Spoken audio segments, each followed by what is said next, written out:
Bienvenue dans la Maison 4. Ici, on explore les mémoires familiales et transgénérationnelles. Mais on parle aussi d'astrologie, de pratiques corporelles et d'outils concrets pour mieux se connaître, prendre soin de soi et avancer plus sereinement dans sa vie. Je suis Stéphanie, thérapeute en transgénérationnel et formatrice, et je partage avec vous des clés, des pratiques et des réflexions issues de mon expérience pour vous aider à vous reconnecter à vous-même et à votre histoire familiale. Dans chaque épisode, je partage des histoires, des réflexions ou des pratiques simples à intégrer au quotidien pour transformer sa relation à soi, aux autres et à s'aligner. Installe-toi, ouvre tes oreilles et ton esprit. La Maison 4, ça commence maintenant.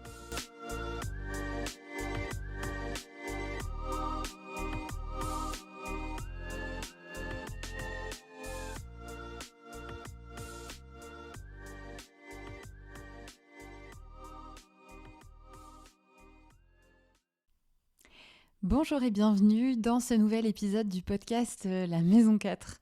Alors, le sujet de cet épisode, il m'a été inspiré par une vidéo sur Instagram. Vous savez, les petites vidéos parfois que vous voyez avec des extraits de films, de séries, des trucs un petit peu humoristiques. Et puis, il y a pas mal de gens qui les réutilisent et qui écrivent quelque chose en lien avec ce qu'ils sont en train de faire. On appelle ça des mèmes, je crois. Bon, c'est un peu du langage jeune et je viens de fêter mes 40 ans ce week-end.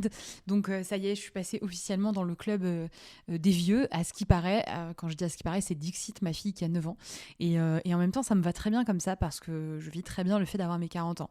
Bref, le sujet de cet épisode n'est pas mes 40 ans, mais du coup, cette vidéo que j'ai vue passer, en fait, en ce moment, j'aime bien faire des petites vidéos comme ça. Je vous avoue que ça m'éclate un peu.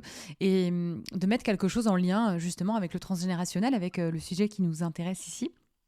Et donc, je suis tombée sur cette vidéo où il y avait un dialogue entre deux femmes. Alors, je ne saurais pas vous dire de quel film ça vient. Pour le coup, je n'ai pas la référence. Mais une des femmes demande à l'autre « Vous voulez vraiment que je vous dise ?» Et l'autre dit « Bah oui !»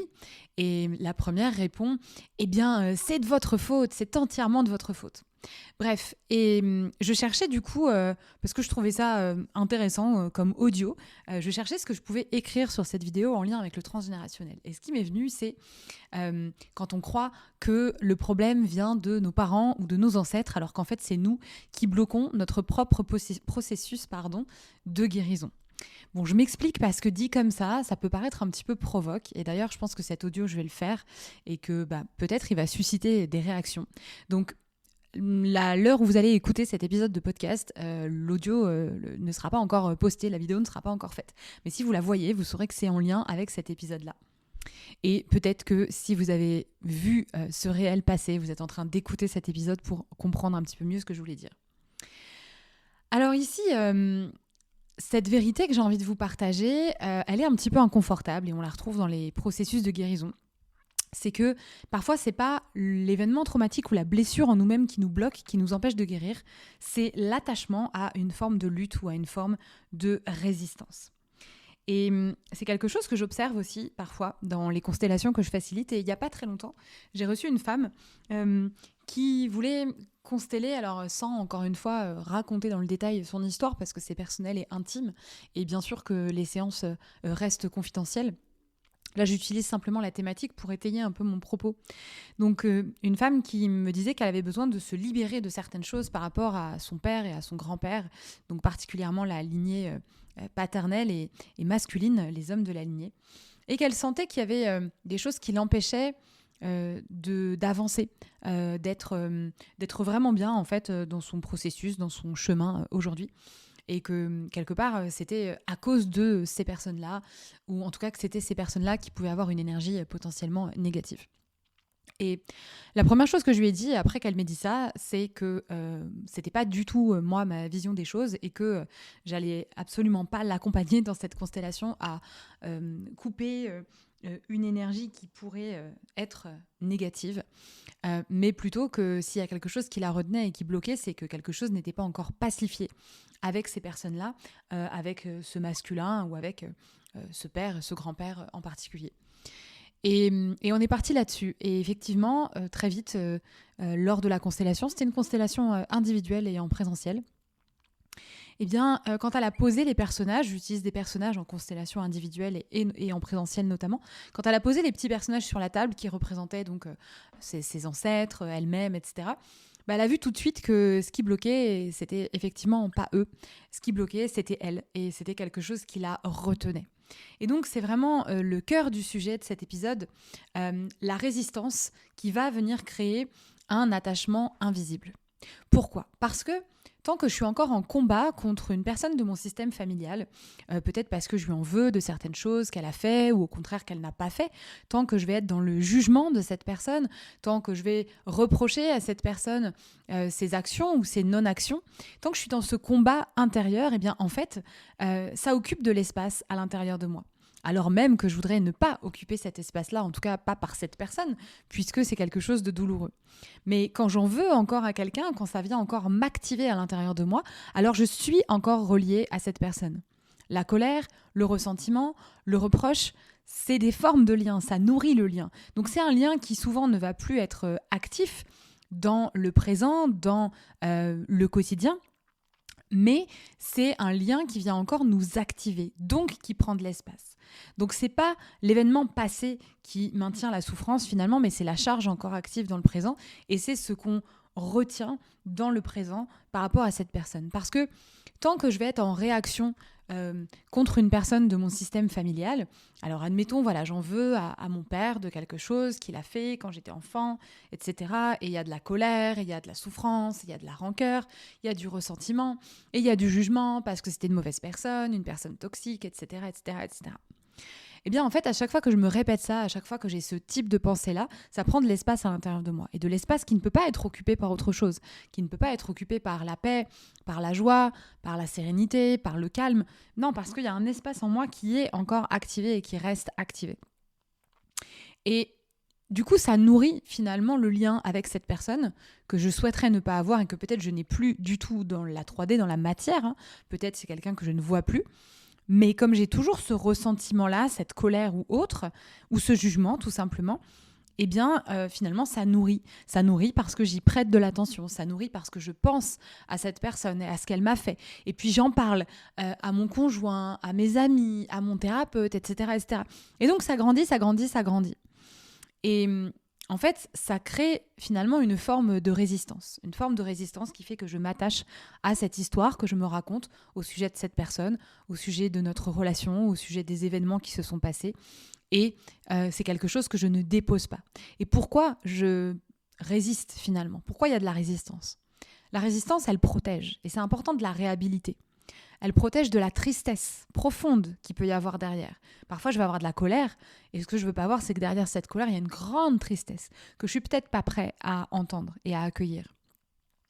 Elle protège aussi du vide qu'il peut y avoir après le conflit. Parce que si je me suis définie toute ma vie comme étant en conflit contre un de mes parents, par exemple, eh bien, qui je suis le jour où je ne suis plus en conflit avec mon parent, le jour où je suis enfin en paix, qu'est-ce qui va se passer pour moi dans ma vie ? Et ça, parfois, on ne le sait pas. Qu'est-ce que ça va changer ? Et parfois, la résistance à l'inconnu, elle est plus forte que de vouloir guérir quelque chose. Ça va aussi avec le fait de perdre une identité qu'on a construite autour de cette blessure.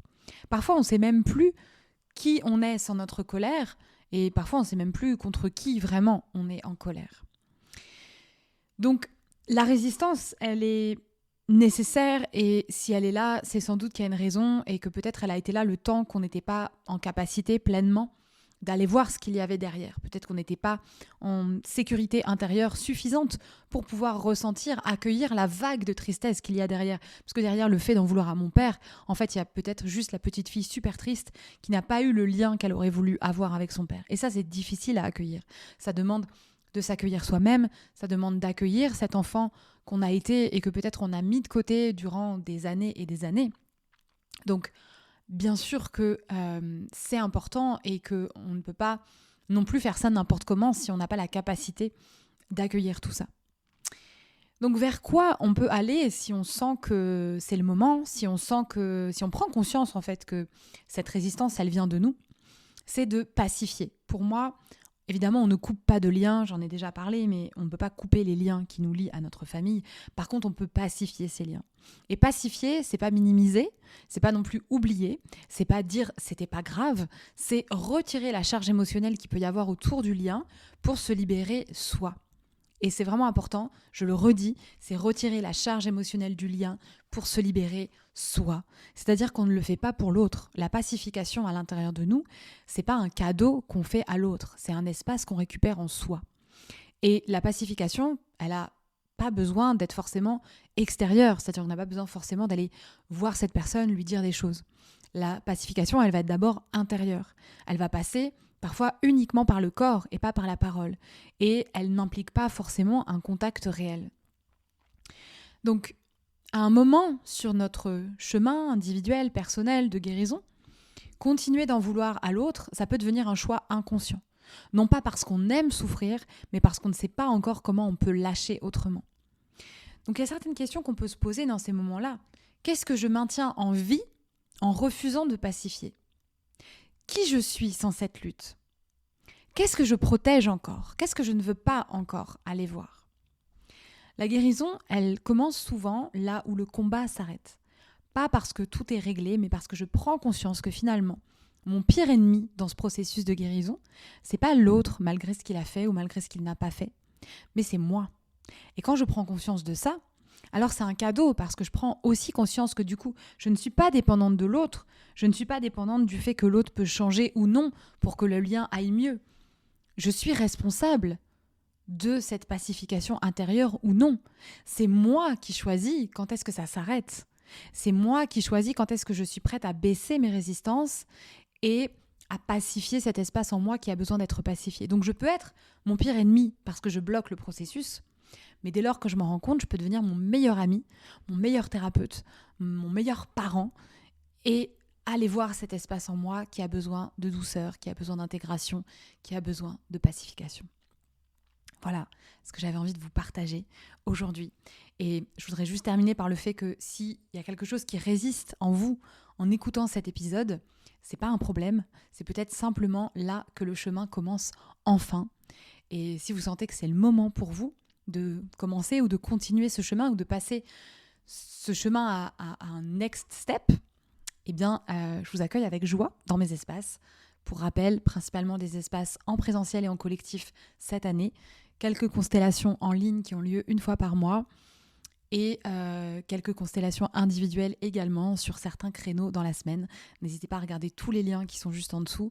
Je me ferai une joie de vous accompagner et de vous accompagner à voir vos propres résistances, vos limites pour que vous puissiez trouver cet espace de pacification et de réunification à l'intérieur de vous.